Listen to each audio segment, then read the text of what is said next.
اعوذ باللہ من الشیطان الرجیم بسم اللہ الرحمن الرحیم سلسلہ یا ایہا الذین آمنوا میں ہم سورہ بقرہ کی آیت نمبر 267 کا مطالعہ کر رہے ہیں۔ اللہ تبارک و تعالی نے ارشاد فرمایا، یا ایہا الذین آمنوا، اے ایمان والو، انفقوا، خرچ کرو، من طیبات ما کسبتم، اپنے پاک مال میں سے جو تم نے کمایا، وَمِمَّا أَخْرَجْنَا لَكُم مِّنَ الْأَرْضِ، اور اس میں سے بھی خرچ کرو جو ہم نے تمہارے لیے زمین سے نکالا، وَلَا تَيَمَّمُوا الْخَبِيثَ مِنْهُ تُنْفِقُونَ وَلَسْتُمْ بِآخِذِيهِ إِلَّا أَن تُغْمِضُوا فِيهِ، اور اس میں سے گندے مال کو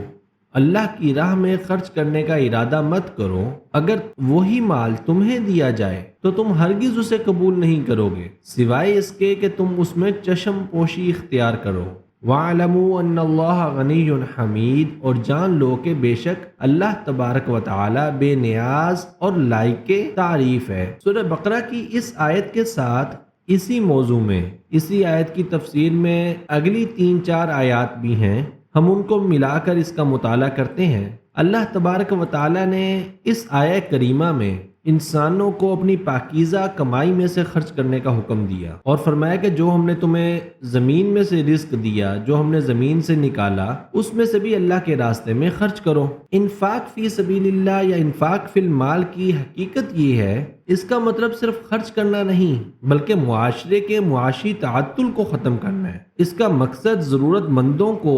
بحال کرنا تاکہ وہ معاشرے کا فعال حصہ بن سکیں۔ حضور نبی اکرم صلی اللہ علیہ وآلہ وسلم کی سیرت طیبہ سے ہمیں اس کی بڑی بہترین مثالیں ملتی ہیں، جن میں سے ایک بڑی نمایاں مثال مواخات مدینہ ہے۔ جب مہاجرین مکہ سے ہجرت کر کے مدینہ میں آئے، نبی کریم علیہ الصلوۃ والسلام نے مہاجرین کو اور انصار کو آپس میں بھائی بھائی بنا دیا اور انصار کو یہ ترغیب دی کہ وہ مہاجرین پر اپنا مال و دولت خرچ کریں، اور اس کا ایک روحانی پہلو یہ ہے کہ انسان کو اس سے تقوی حاصل ہوتا ہے، اور تقوی دین کی اصل ہے۔ اللہ تبارک و تعالی نے قرآن مجید فرقان حمید کی ابتدا بھی یہیں سے فرمائی، ھدی للمتقین، کہ تقوی اختیار کرنے والوں کے لیے ہی ہدایت ہے۔ اس آیہ کریمہ کا شان نزول یہ ہے کہ اہل صفہ جو مسجد نبوی کے ایک چبوترے پر رہتے تھے، وہ مہاجرین تھے، انہوں نے اپنے آپ کو نبی کریم علیہ الصلوۃ والسلام کے دین متین کے لیے وقف کر رکھا تھا۔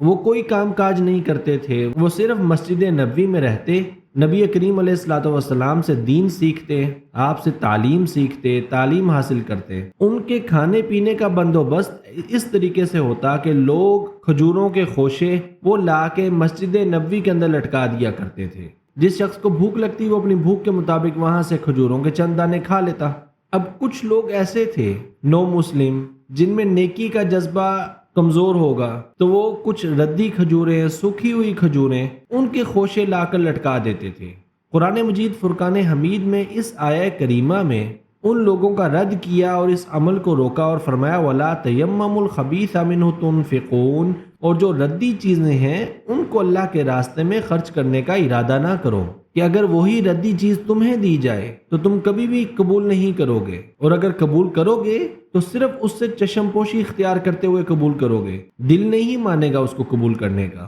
تو لہٰذا وہ چیز جو تم اپنے لیے ناپسند کرتے ہو، جسے تم حاصل کرتے ہوئے شرمندگی محسوس کرتے ہو، تو اللہ تبارک و تعالیٰ کے حضور اس چیز کو کیسے پیش کر سکتے ہو؟ لہٰذا اپنے صدقے کا معیار رکھو اور اللہ تبارک و تعالیٰ کی بارگاہ میں طیبات خرچ کرو، اللہ تبارک و تعالیٰ کی بارگاہ میں پاکیزہ مال خرچ کرو، حلال مال خرچ کرو، اعلیٰ یا درمیانی درجے کی چیزیں اللہ تبارک و تعالیٰ کی بارگاہ میں خرچ کرو۔ ایسی چیز جو تم خود استعمال نہیں کرنا چاہتے، اس کو اللہ تعالیٰ کے راستے میں خرچ بھی نہ کرو، اور جن لوگوں پر خرچ کرو عزت اور احترام کے ساتھ خرچ کرو۔ حرام یا مشکوک ذرائع سے حاصل ہونے والی آمدنی، خراب یا ٹوٹی ہوئی چیزیں، ایسی چیز جو انسان کچرے میں پھینکنا چاہے، اس کو اللہ کے راستے میں خرچ نہیں کرنا چاہیے، کہ انسان اس کو اپنی ذات کے لیے پسند نہیں کرتا تو اللہ تبارک و تعالیٰ کی بارگاہ میں پیش کرنا کیسے بہتر ہو سکتا ہے؟ پھر اللہ تبارک و تعالیٰ نے فرمایا، وَاعْلَمُوا أَنَّ اللَّهَ غَنِيٌّ حَمِيدٌ،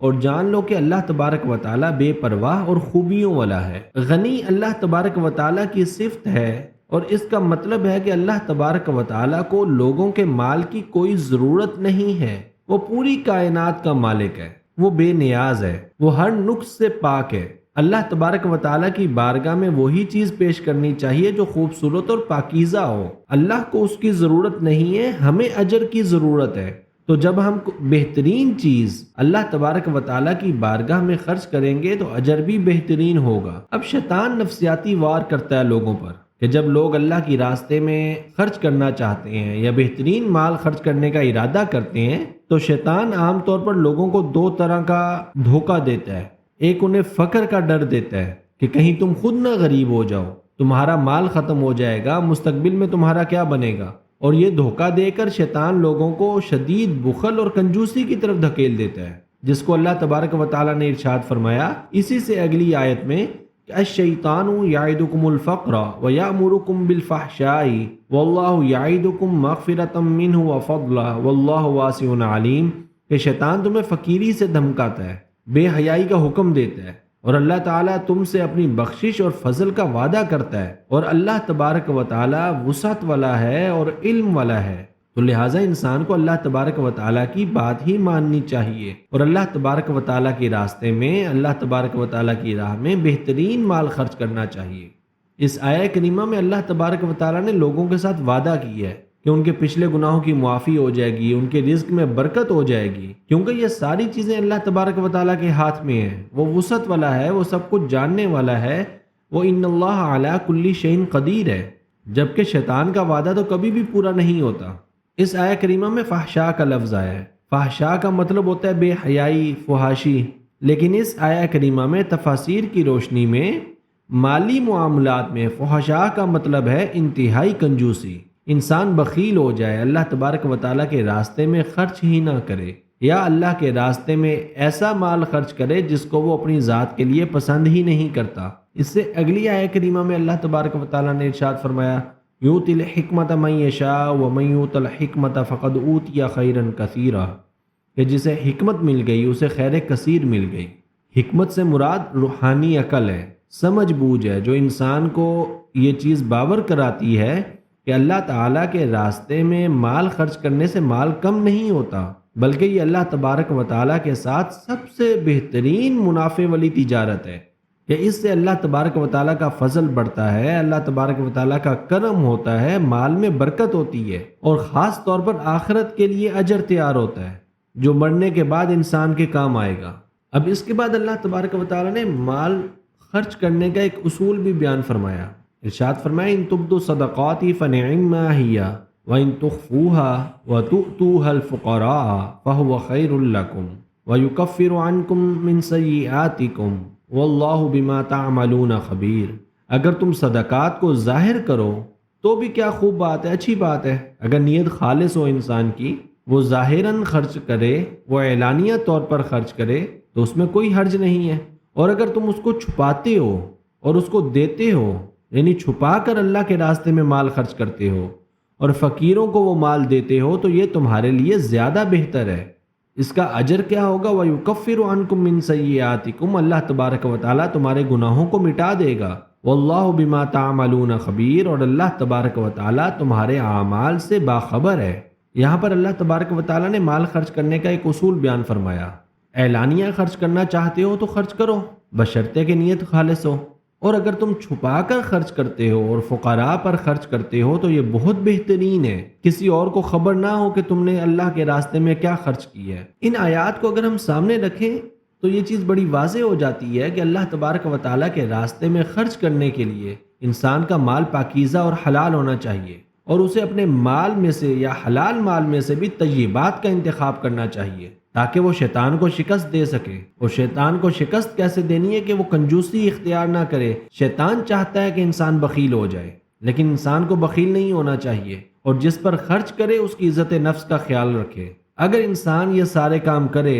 اور ان اصولوں کے تحت اللہ تبارک و تعالیٰ کی بارگاہ میں خرچ کرے، فی سبیل اللہ خرچ کرے، تو یقیناً اللہ تبارک و تعالیٰ کے فضل کا حقدار ہوگا، اسے برکت حاصل ہوگی، اس کے مال میں وسعت ہوگی، مال میں برکت ہوگی، اور یہ آخرت کے لیے بھی بہتر ہوگا کہ اللہ تبارک و تعالیٰ اسے آخرت میں بہترین اجر عطا فرمائے گا۔ اللہ تبارک و تعالیٰ نے اسی سے منسلک اگلی آیت میں ارشاد فرمایا نا، وَمَا تُنْفِقُوا مِنْ خَيْرٍ فَلِأَنفُسِكُمْ، تم جو بھی بھلائی خرچ کرتے ہو، تم جو بھی خیر خرچ کرتے ہو، یہ تمہاری اپنی ذات کا ہی فائدہ ہے۔ تمہارے مال کی اللہ تبارک و تعالیٰ کو تو قطعاً ضرورت نہیں ہے، وہ اللہ الصمد ہے، وہ بے نیاز ہے، وہ تو مالک ہے کائنات کا، وہ تو مخلوقات کا مالک ہے۔ تو لہٰذا جو تم خرچ کرتے ہو یہ تمہارے لیے بہتر ہے، اس لیے چاہیے کہ انسان بہترین چیز ہی اللہ تبارک و تعالیٰ کی بارگاہ میں خرچ کرے۔ اللہ تبارک و تعالیٰ سے دعا ہے کہ اللہ تعالیٰ ہمیں عمل کرنے کی توفیق عطا فرمائے، آمین۔ السلام علیکم ورحمۃ اللہ وبرکاتہ۔